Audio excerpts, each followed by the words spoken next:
Salam alaikum, Azul Fillaoun, bienvenue aujourd'hui pour une nouvelle vidéo. Le retour à froid sur le match entre l'Algérie et le Burkina Faso. 2 buts partout, deuxième match de poule, déjà 2 matchs de poule. L'Algérie ne compte que 2 points, c'est le chiffre du jour. 2-2, deuxième match de poule, 2 points. C'est compliqué, c'est compliqué. Bon, je te fais un débrief à froid forcément, parce que le débrief à chaud, il va pas t'apporter grand chose les gars, à part venir gueuler. Je pense que tout le monde était sous tension. D'ailleurs, c'est une question que je te pose, est-ce que tu es redescendu? Est-ce que la pression elle est redescendue? Est-ce que la tension elle est redescendue? Ah, BDZ comprendront. C'est vrai que c'est compliqué. Tu diras que n'importe quelle équipe qui va jouer avoir un match à enjeu va avoir cette pression, cette tension. Un peu, c'est le sel de la Coupe d'Afrique, et c'est pour ça qu'on aime ce genre de match. Avec l'équipe algérienne, c'est un petit peu particulier quand même, parce qu'il est capable du meilleur comme du pire. Et là, c'est compliqué. Et c'est ça qui frustre vraiment, et c'est pour ça que j'essaie de faire ce débrief à froid, pardon. Tu vois, le petit lapsus. Mais là, ça va être une sorte de discussion, ça va être ouvert. Il n'y a pas de plan, il n'y a rien. Je vais juste parler du match, de mon ressenti, essayer de me projeter un petit peu, même si on va garder sous pied pour les prochaines vidéos. Avant de commencer, je t'invite à t'abonner. On est à 530 abonnés. Moi, ça me fait plaisir parce que cette chaîne-là, je la fais vraiment par plaisir. Mais je t'invite quand même à continuer parce que ça encourage à mettre des likes, à commenter, à partager, à venir débattre avec moi, que ce soit sur les commentaires ou sur les réseaux sociaux. Je suis très disponible, très ouvert et j'adore le foot. Donc, il n'y a aucune raison pour qu'on ne puisse pas passer de bons moments. Voilà, bref.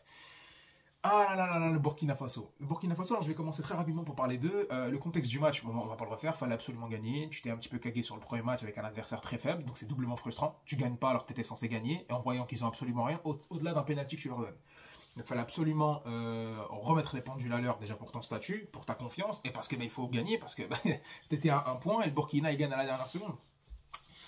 C'est pas chose faite parce que tu affrontes une équipe qui est pas incroyable. Je veux bien qu'on ait fait beaucoup de projections sur ce qu'elle aurait pu être à un moment donné. Deuxième de la dernière Coupe d'Afrique des Nations.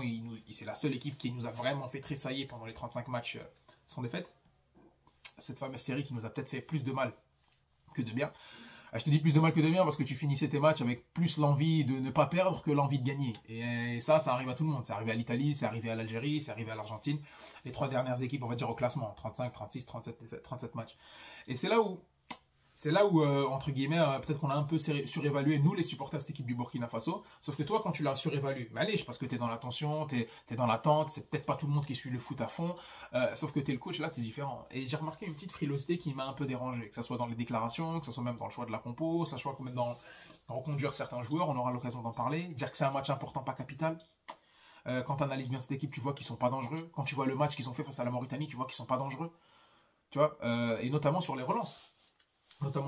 Parce que à ce moment-là, début de match, tu as Bounjah qui presse énormément le gardien burkinabé, la défense burkinabé qui n'est pas du tout à l'aise à ressortir des balles, et là tu as juste Bardet qui presse tout seul. À ce moment-là, tu te dis, bon, Riyad ou Belaïli, je sais que vous n'êtes pas à votre forme d'antan. D'ailleurs, on reproche un petit peu que le front three, les 3 attaquants de devant, ça soit un peu les mêmes qu'il y a longtemps et qu'il y a 5 ans. Bounjah était un peu en forme à l'époque, mais Riyad et Belaïli le sont beaucoup moins, mais quand même.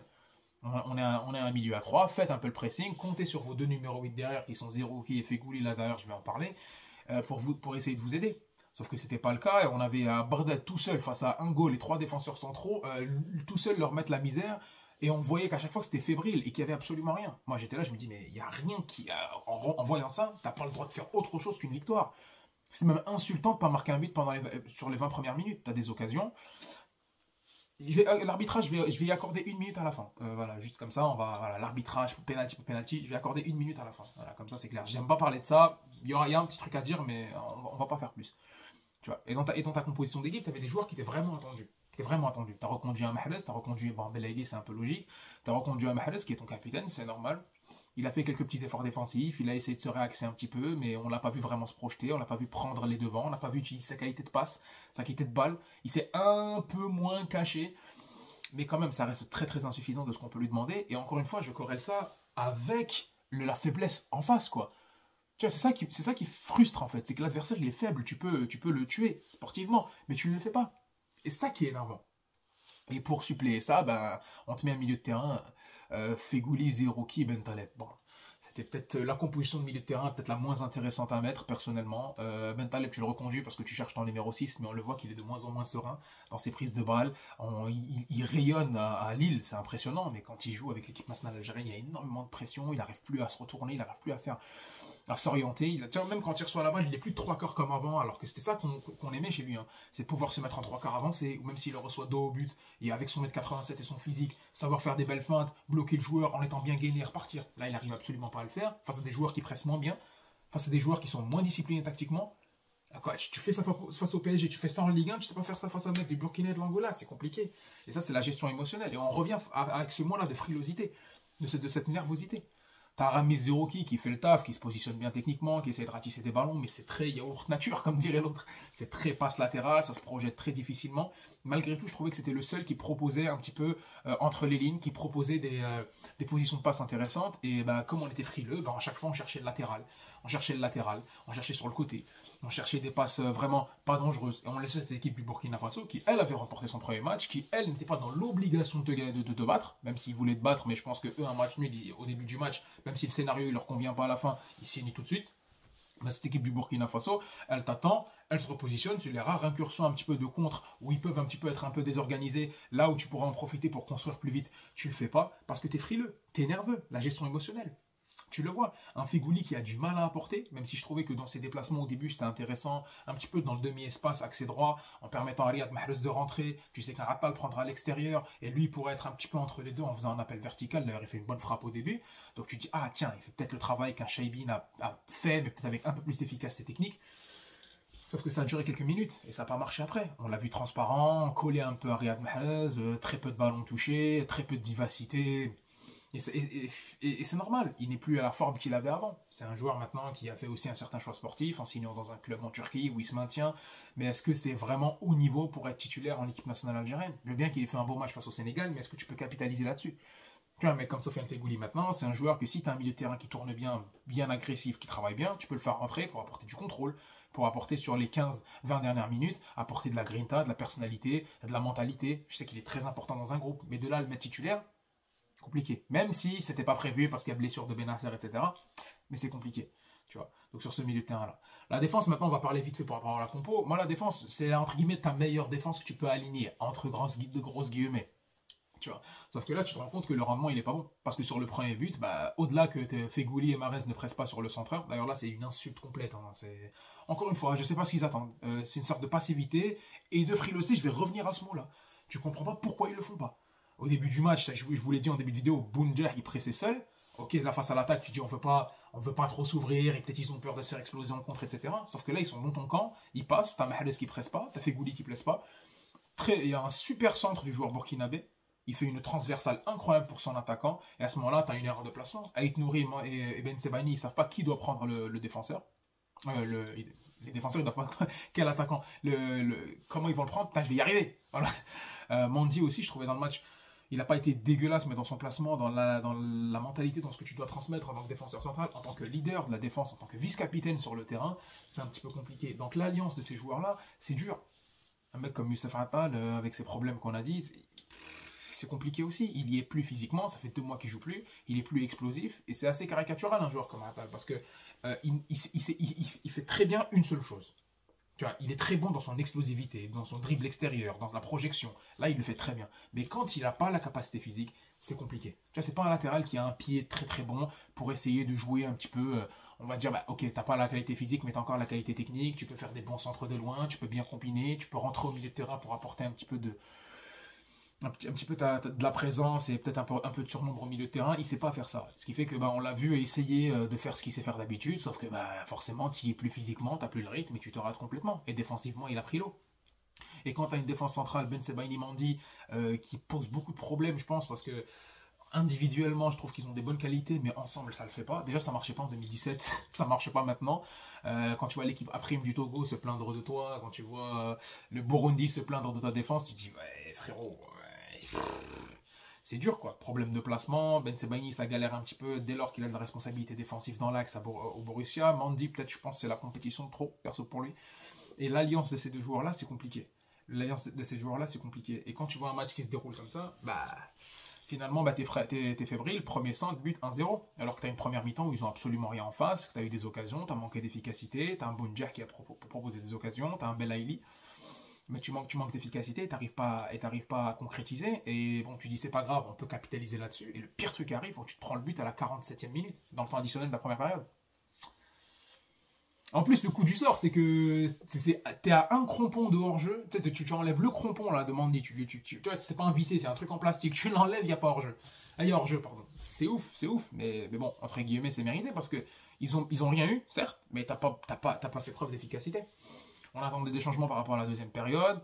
C'est bon. La deuxième période, elle rentre. Ça se passe un peu différemment. Là, tu as le changement. Tu as Fegouli qui sort à la deuxième période. Tu dis, bon, on va avoir peut-être un petit peu plus d'allant, peut-être un peu plus de mouvement. Bon. La deuxième période, tu as peut-être un peu d'occasion. Tu as l'entrée d'Armola qui bouscule un petit peu tout. Bon, ok. Voilà. Mais je pense que cette entrée d'Armola aurait pu être accompagnée d'une entrée d'un Boudaoui, ça n'a pas été le cas. Je pense à l'entrée d'un Boudaoui, je pense à une entrée d'un Shaibi qui n'a pas eu lieu. Je pense qu'elle aurait pu être. Enfin, elle a eu lieu plus tard, mais je pense que ça aurait pu être intéressant. Tu vois, c'est compliqué. C'est compliqué de voir ça, tu vois, malheureusement. Mais bon, tu commences à avoir un petit peu d'occasion, coup franc, frappe, c'est devient enfin tu as un peu de réussite, le but de Bentaleb sur Bounja qui s'arrache vraiment en numéro 9. Là tu dis c'est bon, on a le but, c'est relancé, enfin entre guillemets, tu vas mettre ton but donc tu vas avoir un peu d'efficacité, mais dans quelques minutes après tu vas offrir un penalty, erreur de placement. Encore une fois, le défenseur burkinabé qui fait des transversales incroyables, frappe, claqué comme ça part super bien, le mec il rate son contrôle, il rate son contrôle, ça lui rebondit sur la gueule. Et là, tu vois vraiment cette gestion émotionnelle qui est ultra frustrante.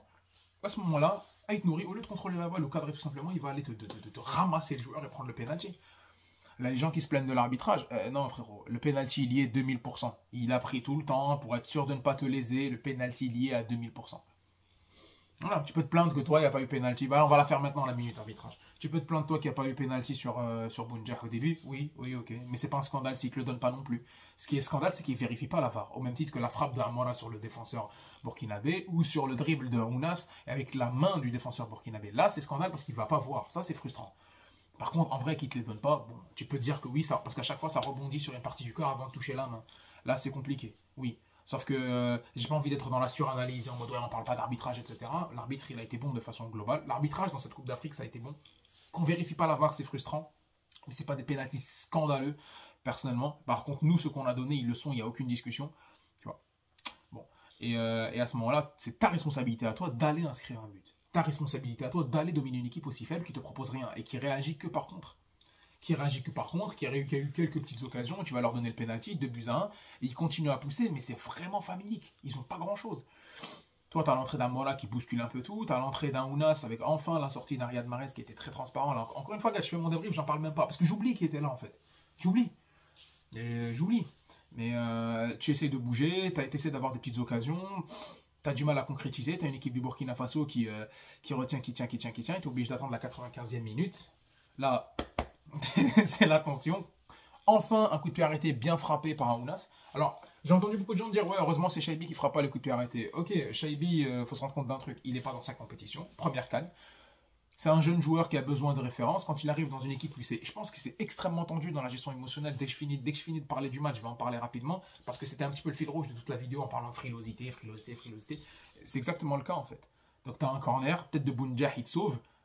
Tu dis enfin Ounas il frappe le coup de pied arrêté, Shaibi il est frappé très bien. Sauf que là, s'il les frappe mal, il a eu un coup franc qu'il a complètement raté, etc. S'il les frappe mal, c'est parce qu'il n'y est pas. Alors que c'est l'une de tes valeurs sûres, un des joueurs à suivre. En espérant qu'ils vont peut-être dans le match prochain face à la Mauritanie, si normalement tu respectes ton statut et tu vas aller taper cette équipe de Mauritanie, je ne te parle pas de les battre, je te parle de les taper cette équipe de Mauritanie, que tout le monde un petit peu reprenne un petit peu des couleurs. Mais bon, ça sera pour le prochain match, ça fera l'œuvre d'une autre vidéo. Mais voilà, donc tu finis le match de but partout avec un Bounja qui te sauve. Et tu te dis, bah, qui d'autre en fait? Qui d'autre que Bardad Bounja? Qui d'autre que Bounedja? C'est une réalité, c'est une réalité, mais bon. Et encore une fois, là, tu vois que comment certains joueurs, ce manque d'efficacité, ce manque de prise de risque, ce manque les défenseurs centraux avec 15 mètres d'avance parce que tu ne te fais pas attaquer par une équipe du Burkina Faso qui ne faisait pas la relance, tes milieux de terrain qui sont forts techniquement, qui n'arrivent pas à proposer autre chose que du latéral, tes attaquants qui n'arrivent pas à briller, ton manque d'efficacité de ton buteur encore bon, lui encore, tu peux pas lui reprocher grand-chose, mais je pense qu'il aurait pu mettre, 4 buts aujourd'hui s'il était un peu plus adroit. Le fait d'attendre la 60e minute pour faire rentrer un Mola parce que pensant que les gars qui t'ont fait gagner peuvent faire la différence, ton capitaine qui est complètement transparent, tu prends pas le risque de sortir un Atal pour mettre un Guitoun qui peut t'apporter, parce qu'il est rapide, il peut t'apporter de la taille, il peut t'apporter un peu de combat physique, il est pas maladroit aussi lui aussi de son pied. Tu peux pas faire rentrer un Boudaoui qui est la meilleure VMA du groupe, qui a de la percussion, du box-to-box, qui peut lui aussi prendre les demi-espaces, qui a déjà joué milieu droit. Tu vois, je comprends pas. Tu joues face à une équipe où tu dois aller inscrire des buts, le système de jeu de Belmadi il est clair, c'est faire le 4-2-4 là, avec les 4 attaquants. Donc forcément, Amoura, Bounjah, voilà, Belaïli, Mahrez. Là, ils sortent. Donc, tu as Amoura, t'as Bounjah, Slimani, Amoura, et tu mets Ounas. Moi, j'aurais pensé aussi mettre un mec comme Boudaoui. Grosse VMA, t'as pas besoin d'être ultra tanké, hein, tu vois, un mec comme Ounahi, par exemple, il fait un travail superbe. Donc pourquoi pas toi avoir ton Boudaoui, et je pense que c'est la clé au milieu de terrain. Et ça te traduit en fait la peur du coach de on reste en vie, on reste en vie. Mais là, tu vas tout jouer face à une équipe de la Mauritanie.